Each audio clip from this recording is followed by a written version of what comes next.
Guys welcome back to my channel. This is day 2 of travelling to Kerala.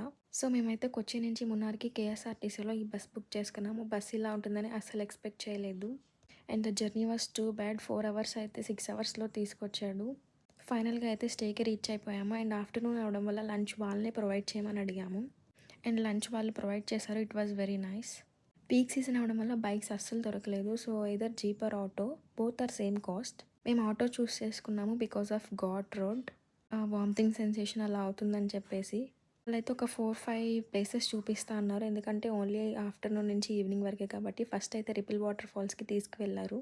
అక్కడ zip line కూడా చేసాము. It was good. And then suspension బ్రిడ్జ్కి అయితే తీసుకెళ్లారు. ఇది ఎప్పుడో బ్రిటిషర్స్ ఉన్న టైంలో కట్టించారంట.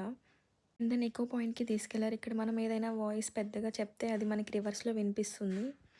అండ్ దెన్ ఇది కూడా ఒక ఓల్డ్ డ్యామ్ అని చెప్పి ఇక్కడికి కూడా తీసుకెళ్లారు. అండ్ ఫైనల్లీ అయితే ఒక సన్సెట్ పాయింట్కి తీసుకెళ్లారు. Sunset was two beautiful. అలా సన్సెట్ని ఎంజాయ్ చేసి ఫైనల్గా అయితే అగైన్ స్టేకి రీచ్ అయిపోయాము 8 కల్లా. డిన్నర్ కూడా స్టే వాళ్ళని ప్రొవైడ్ చేయమని చెప్పాము. సో వాళ్ళు ప్రొవైడ్ చేశారు. It was good. సో అలా అయితే మా డేని ఎండ్ చేసాము. Stay tuned for day 3. Thanks for watching. Please like, share and subscribe my channel.